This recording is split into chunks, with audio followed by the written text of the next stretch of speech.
When things get tough, maybe all of you who work in teams, who manage teams, have encountered this situation, like people saying competition is tough. We can be happy that we did not lose more. It was a lot better in the past. Things like everything is so difficult nowadays. And this will never work. Forget it. This will never work. Who of you has encountered these situations? Hands up. Oh, wow. So I'm going to tell you a story of a friend of mine who went into a depression. And what I found, there is huge similarities in what he said. He said exactly what you see on the screen. Everything is so dark, nothing is going to work anymore, and so on. I had the opportunity to watch him and had the opportunity to help a little, and he went to therapy, and I thought, oh, let's look into this. Maybe I can learn something from that. How do they actually do that? Maybe I can learn something. And I hopefully did. So these are symptoms of a depression. I'm not saying that the people in the company are depressed, but the whole group acts as if the whole group would have symptoms of a depression. So I would like to show you how to change that. How to change that. How to change that in 4 steps, 8 months, and very, very little budget. Because normally what you do, if your company is in a situation like that, or a group of people is in a situation like that, you might hire a consultant for a lot of money. You don't have to. But you have to change this situation. You have to change it, because just writing a strategy paper without the heart and brain of the people, the strategy is just a piece of paper. It won't work. It just won't work. So how do you do that? Let me walk you through that. Let me walk you through what happened to my friend, and then let me walk you through the similarities. So let's look into that. It's 4 steps. It starts with the step, don't look into the mirror. Get feedback from others. I'm using the picture of the mirror because the mirror reflects the face that looks into the mirror. So if you always have a happy face and look into the mirror, a happy face looks back. Maybe if you look too happy, you become a little arrogant and selfish, but this is another talk. What happens if you only talk to yourself, if you only look into the mirror with a sad face looks back, for sure. So if you watch yourself only, if you do the self-talk only, then you get a little depressed because you find things worse, you find things very bad, you don't like yourself, and so on. Maybe other people like other things, maybe other people don't care. In my age, you watch your wrinkles, other people don't care, right? Maybe they like your smile, or they like the way how you walk. So it's very important to get the feedback from others. How are you perceived by other people? The second step is, so remember the mirror.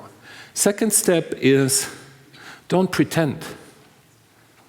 Set the right goals.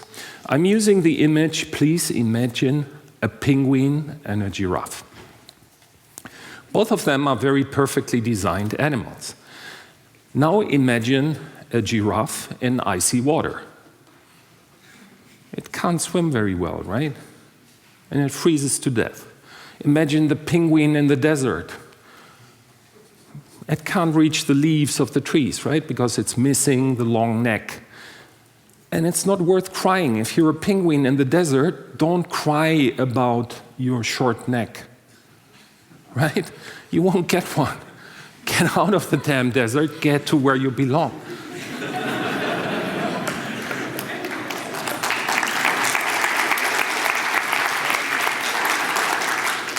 Same was true for the poor giraffe, right? Imagine her in icy water. She needs to get out of that, right? So set your goals right. Don't try, even if others tell you, being a giraffe, others tell you need to swim faster. No, you don't. You need to get out of this thing. If you're a penguin in the desert, others might tell you need to jump a little bit. No. Go out of that. So set your goals according to your capabilities. And don't cry about the stuff you don't have. You have capabilities, set your goals according to the capabilities. Third, don't overplan. It's a typical habit to have a 5-year plan, a big plan. Wow, I'm going to be a millionaire. Maybe. Or I'm going to do this next year. No, do the plan in small steps and be careful about your resources. Do the plan in small steps. So don't think what you're going to do next year. Think about what you're going to do tomorrow and do it. This is what this means. Don't overplan. Don't make the mega plan. Make a plan for the next day or the next quarter and do it. And don't overplan it. And the fourth thing you do as a private person or an individual, don't annoy anybody. Don't talk about your plans. Who cares, right? Nobody. Tell the story. Meaning, talk about your success and celebrate your achievements, even if they are small achievements.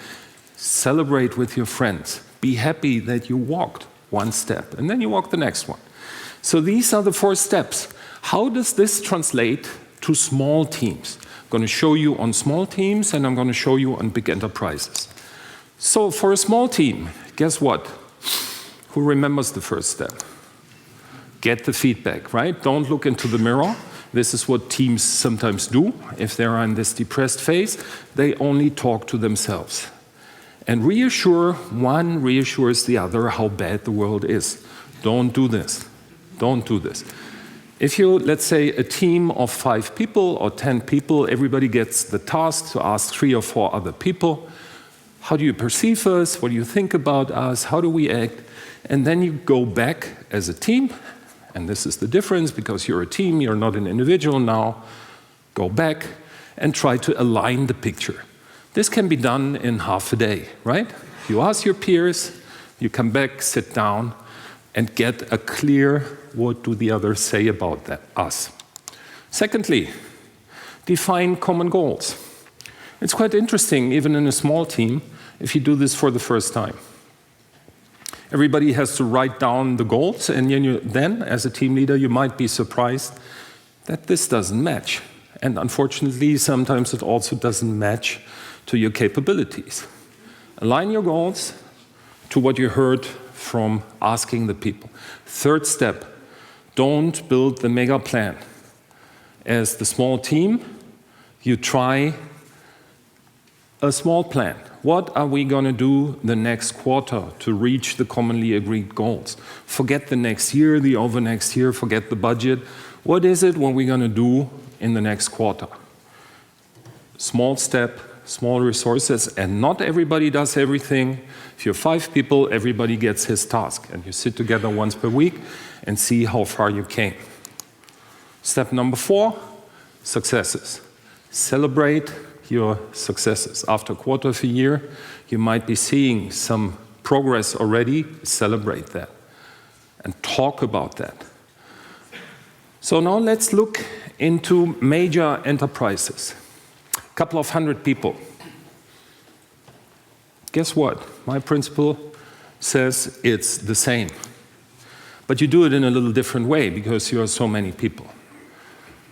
You do 3 things in a more professional interview. You ask your sales force or you ask your customers.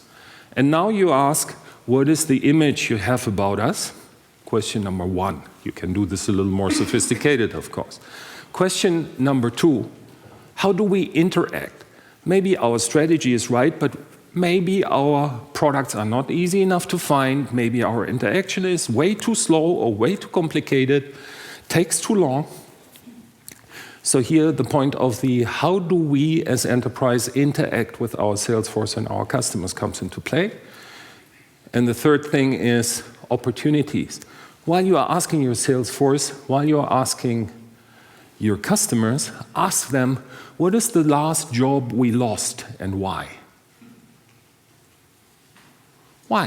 Why did we lose it? And you get an honest feedback about 2 things.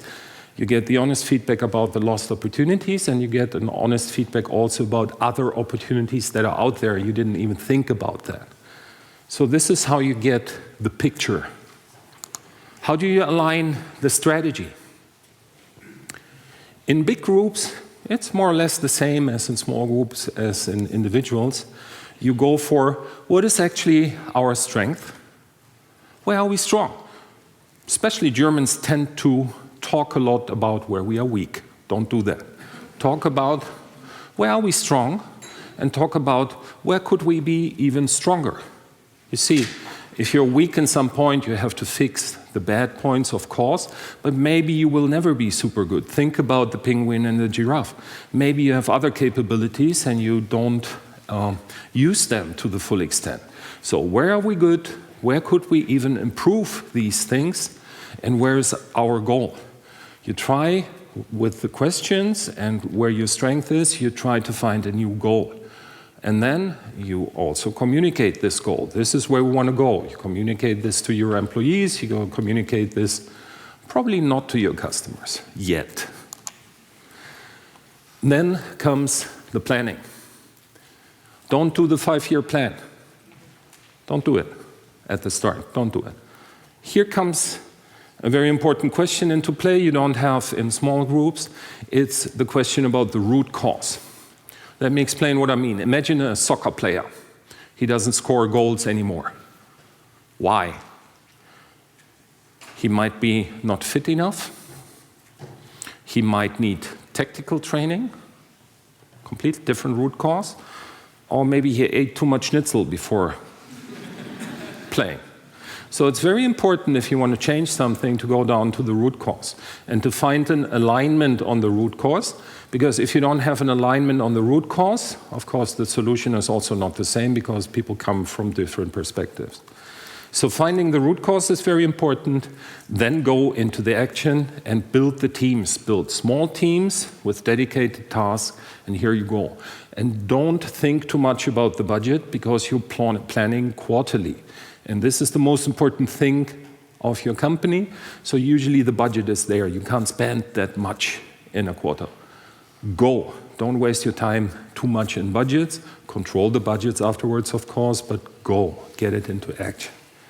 Point number 4. What is the impact you are having? Try to measure that.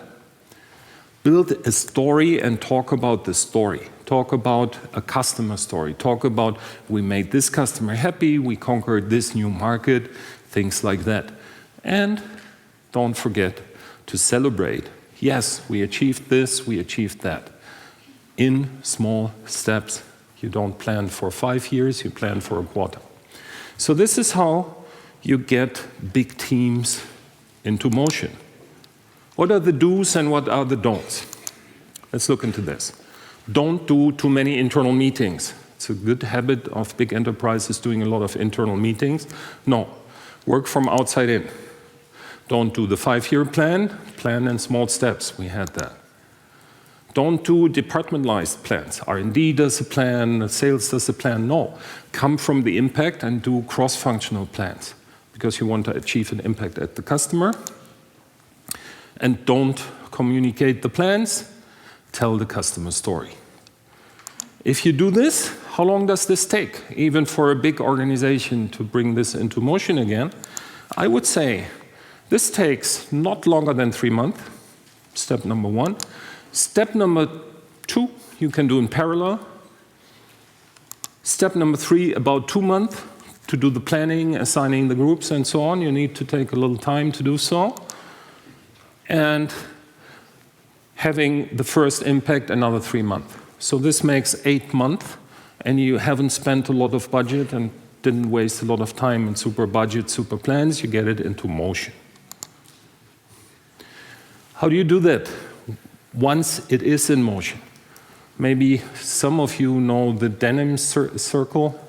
Hands up. Does somebody know that? Okay, not too many. I invented another one.